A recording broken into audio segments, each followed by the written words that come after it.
Welcome back to Wake Up Radio with Ryan, Ray, and Fuzz. We are here this morning with Chris Guillebeau, and Chris Guillebeau is the owner and the founder of The Art of Nonconformity, a very popular blog online. He's making his money doing what he loves. And Chris, we were talking about how you got started in the very beginning. Tell us a little bit about some of the more difficult moments. Was there ever a time when you thought you just weren't going to be able to make money doing what you love? Yeah, I would say that probably the most difficult moment was around that time about money, but it was also about the question of what am I really trying to do here? Okay, so a lot of people start blogs or projects of all kinds without a very clear goal, and I was kind of in that category. I knew that I wanted to have a blog. I knew that I wanted to, kind of find some way to help people on a broader scale. I felt like, for 10 years I had done lots of small things to help people on an individual basis, but I didn't really have a platform. I also wanted to write a book, and I figured, like, how can I write a book? Who knows me, or whatever. So probably the biggest challenge in the beginning was really figuring out the core message and what it's really all about. I started just by writing stories about my trips, and one, I figured out I wasn't a very good travel writer, first of all, and second of all, I realized, oh no, it's true. And then second of all, I realized that travel writing is interesting to some people, but not to everyone. Like, lots of people, might read the site and say, well, that's fine, but how does that help me? Like, how does your trips help me or whatever? So really kind of, just hearing from people and trying to get a better answer to the question of, like, what's in it for me, for the reader. That was probably the biggest challenge, but it's the most important thing, I think, to work on. So once I really kind of figured that out and realized, like, okay, it's not so much about the travel, like, that's one part of it, but really the goal is to help people live unconventional, remarkable lives, in whatever way is most meaningful to them. So for some people that's travel, for some people that's entrepreneurship, whatever. Once I kind of figured that out, then things made a big increase after that. I love that, because what he's basically saying is what we talk about here on the show is once he found out what his purpose was, then things started flowing and things started happening. And I think that's what a lot of people struggle with. Chris, was turning a profit one of your main goals in the beginning?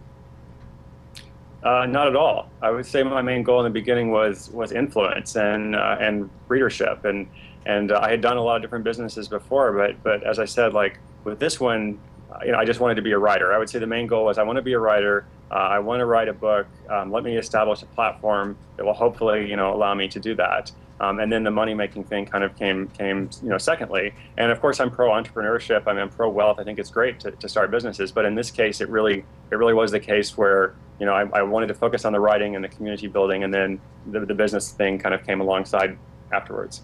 You've got quite a following on your blog, Chris. How did that all begin to form? Did you start off with just 10,000 of your closest friends?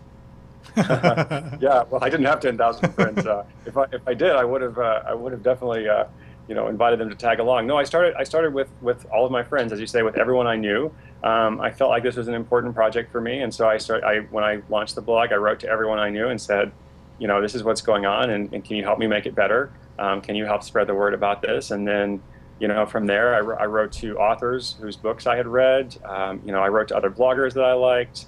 I tried to always focus on how I could help them, but then also let them know what I was doing. And then probably in the first summer after the launch, I wrote a manifesto called A Brief Guide to World Domination. And that was kind of like this document that explained, like, who I am and what it's all about, and would you like to be a part of this? So kind of asking people to engage and ask people if they really liked the message, if they felt it was something that they identified with, then please help spread the word. And so that was a big thing. That definitely helped kind of take it to another level. And so I would say, just like from start to finish, all the way from the beginning to now, the success, such as it is, of the project comes entirely from, not from big name people or whatever, but from just readers kind of sharing the links on Facebook, from other bloggers writing about it, from people telling their friends. So that's where the success has come from. So it sounds like it's a very grassroots kind of independent movement that you're kind of forming. How about in the beginning, tell us about one of your biggest financial struggles. Was there ever a moment when you're down to your last $5 and you're having to decide, do I eat or do I, pay for my web hosting fees? Did you ever have a moment like that?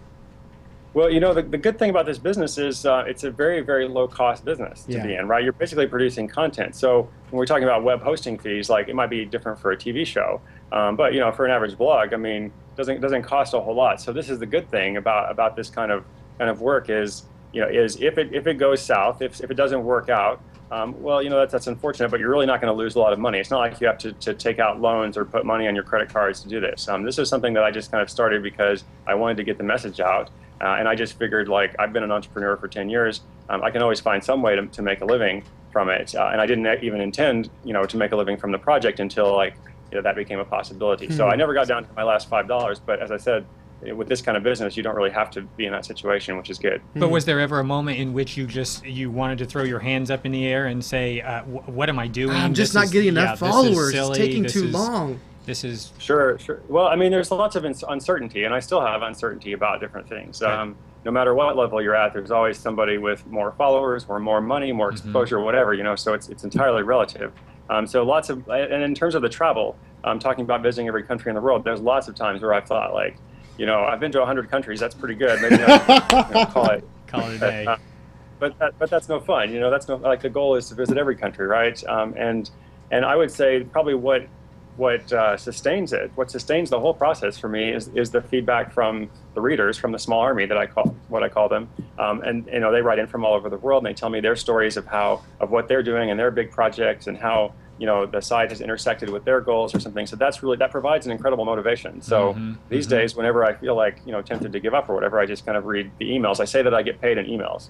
And so I'm good right now. Yeah, because that feedback is so important, and it really gives you validation for moving forward.